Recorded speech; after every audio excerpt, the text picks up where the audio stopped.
Hey everyone, welcome back to the 3994 podcast. Today we are joined by Jennifer Hegeman. Jennifer is president of the Andrew County Ministries board and someone who has made a huge impact in Andrew County. She has a heart for needy families locally. With the holidays approaching, she has great info for those of us who want to help just one local family. Many people are unaware of the amount of kids here who are on free and reduced school lunches. We're so grateful for our sponsors, and we'll tell you more about them in a little bit. But for now, make sure that you like, subscribe, comment, and share this podcast so many other people can find out what they need to know about Andrew County Ministries. Enjoy the show.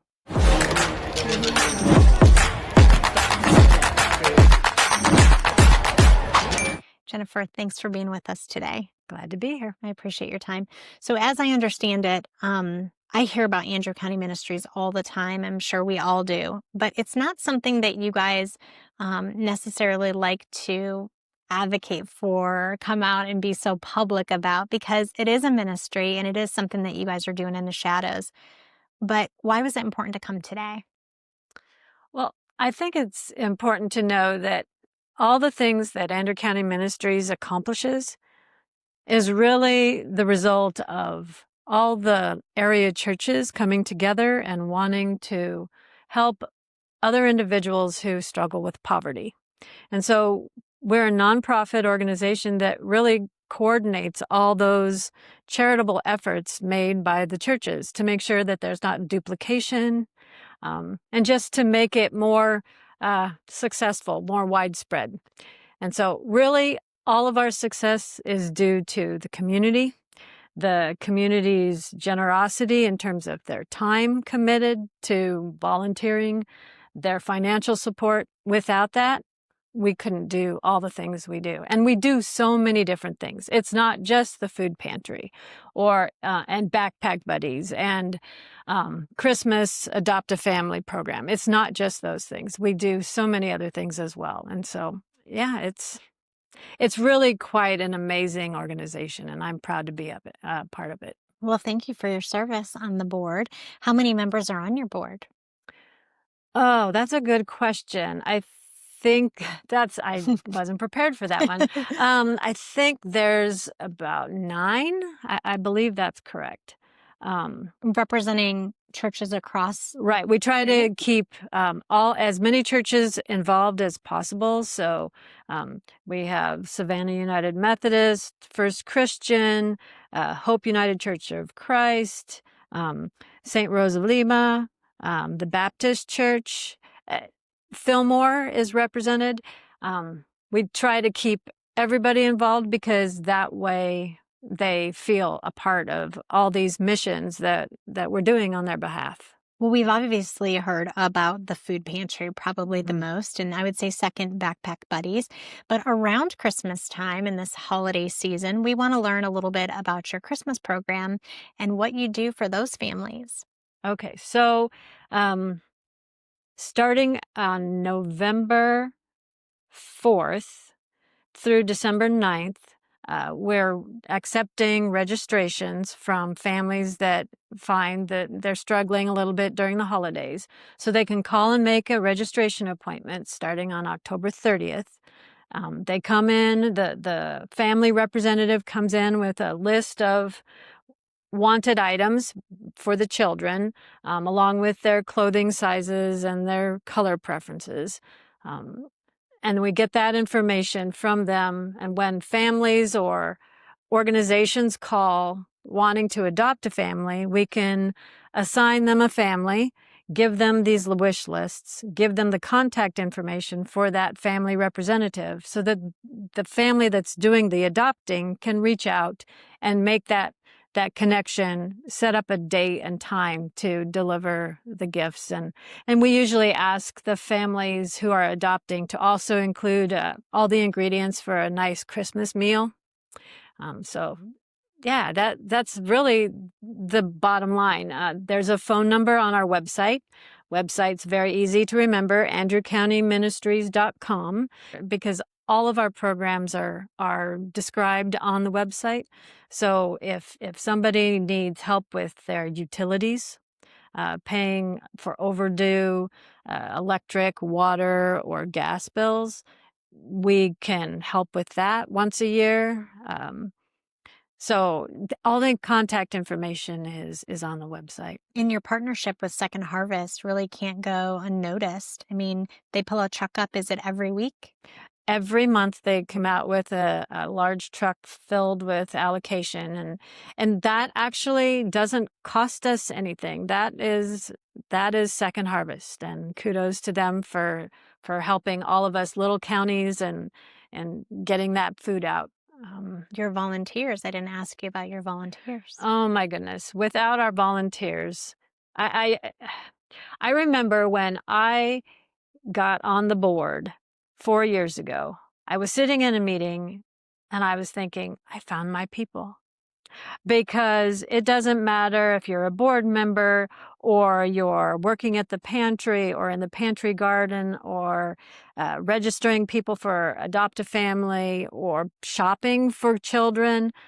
It doesn't matter what you're doing. You're volunteering your time. And what amazed me is that nobody says, if it's not in my job description and there's nothing in it for me, then I'm not going to do it. You never hear something like that. Instead, the common attitude is, if something needs to be done, let's do it. And let's do it joyfully and do it behind the scenes and not let anybody really know, right? It's just, let's give our time, our money, our love to those people around us. And we don't need a pat on the head.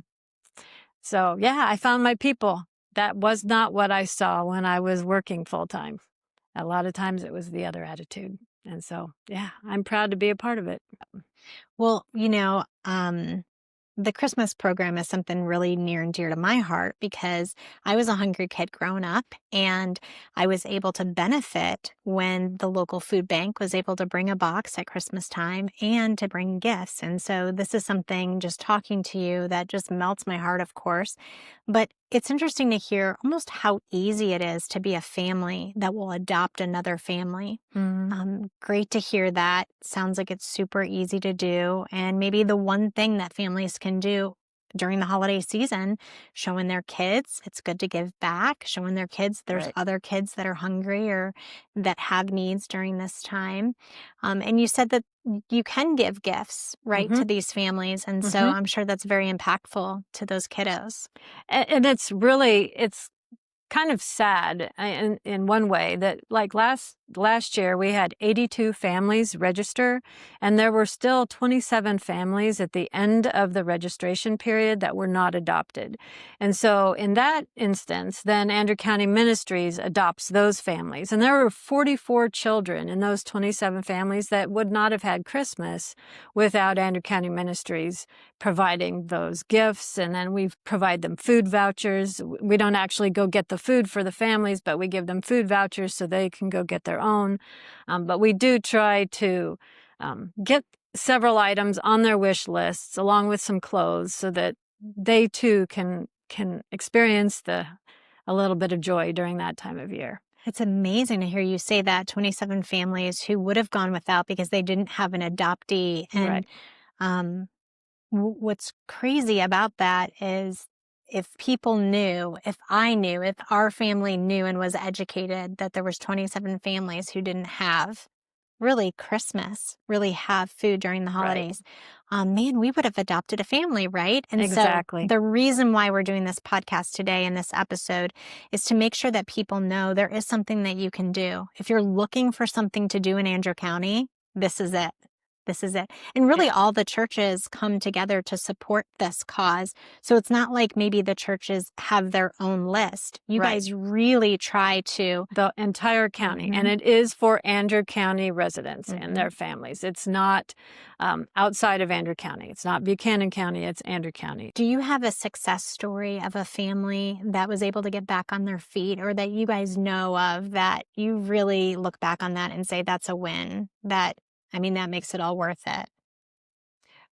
Honestly, there are several families that I think of. I mean, my family and my extended family have, for the past several years, gone together to adopt at least one, if not two or three families, because we are so blessed and we want to share that with others.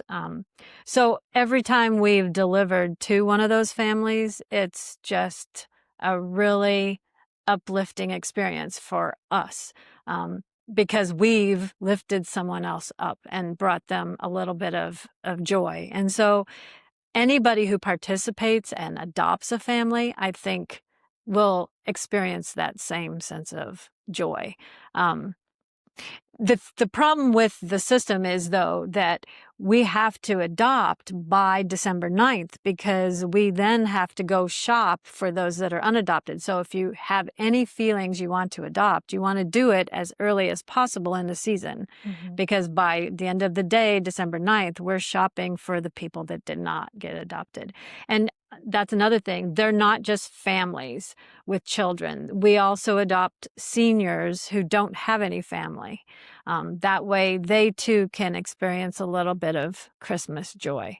I have a big heart for those seniors who don't have family because they're left alone on one of the most special days of the year, and it just seems really unfortunate. So I know a lot of people want to buy gifts and toys for kids, but there's seniors out there who could use a little bit of that youthful joy as well. So I have a soft spot for them.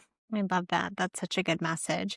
Well, we're super glad that you were able to come today and just talk to us a little bit about the program because unbelievable.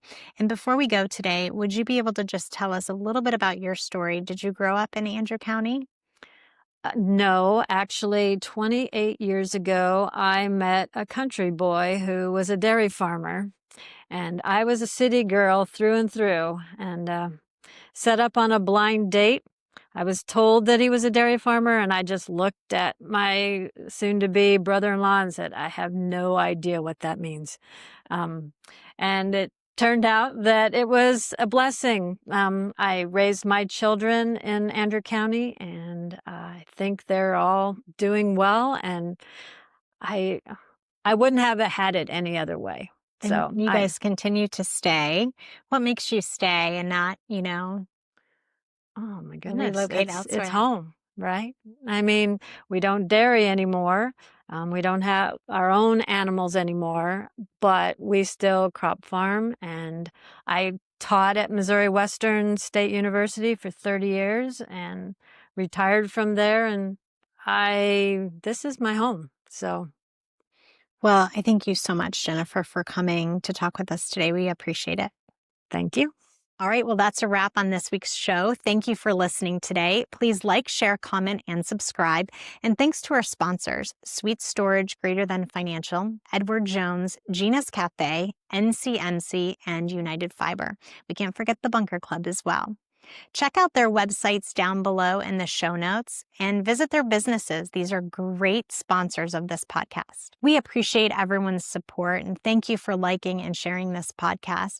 Until next time.